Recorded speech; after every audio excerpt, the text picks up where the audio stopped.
We're so blessed to have Anake Hokulani Holt with us today. Anake, can you tell us what is an Ahupua? In its simplest term, an Ahupua is a land division that is from into the valley all the way out to beyond the shoreline. It is intended to be the place that the Kanaka, or the human, can get all of the resources needed for a good life, for his food, for his housing, for his clothing, for all the things that are needed for him to have a good life. So an Ahupua is that piece of land, that area that allows all of this to happen. So the two most important things in an Ahupua is the land itself and water. Because we know as humans, we cannot live without water. Neither can we grow anything to live with without water.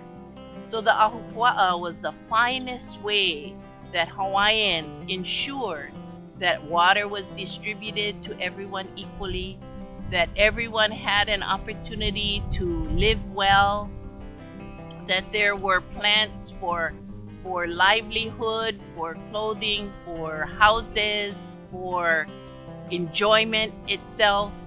So the important thing about Ahupua is the land itself and the water that helps to bring good life.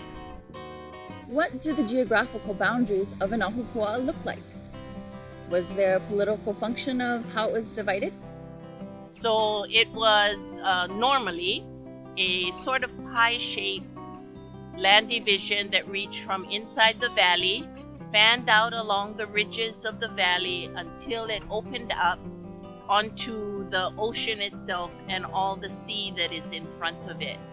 So while it is a physical land feature, it is also a political land feature in which the ruling chiefs had it as part of his political endowment when he became chief. There were sub-chiefs that were given to the place in order for everyone to be taken care of, and they were konohiki, or they were a sub-chief in order to make sure that everyone got appropriate amount of water, got the right amount of land needs filled, so that the land would be productive. And that is perhaps one of the most important things of an Ahupua, is that the land is productive. It's productive for the people. It's productive to support the society as a whole, as the taro or the bananas or whatever they're growing is shared up the rulership chain, as well as among the different people that live in the area. Did every Ahupua have a valley? Not all Ahupua are valley formed. So that's the thing to remember. Not all Ahupua are valley formed. But the important thing about the Ahupua is that in it has all the resources that the Kanaka needs in order to live a good life. So normally, no matter what the political changes that may happen around him, the same families live in the same Ahupua, in the same areas, for generation upon generation. Unlike what was happening in Europe in the European serif sections of their government, the Hawaiian was not tied to the land other than this is where he wanted to be. He was free to move. If his ali'i of this area was cruel or unkind, he was free to move. Why the ali'i didn't do that is because then the land would not be productive. If everybody moved away, there would be no one to work the taro fields, no one to help the society live well, no one to help the land flourish.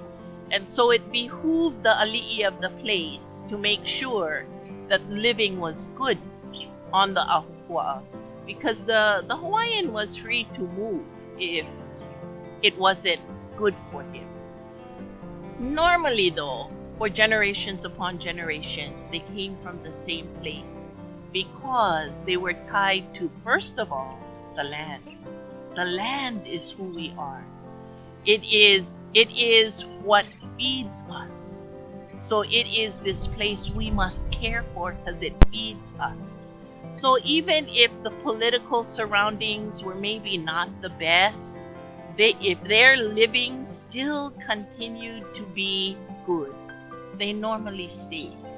They lived, had their children, buried their old in the same places, and thus became a part of the land itself. So the land is what fed them. Interesting fact, hundreds of years ago, ancient Hawaiians supported over 80,000 people on their own lands. We would like to thank Anake Hokulani Holt for sharing her knowledge about the importance of the Ahupua system. Aloha.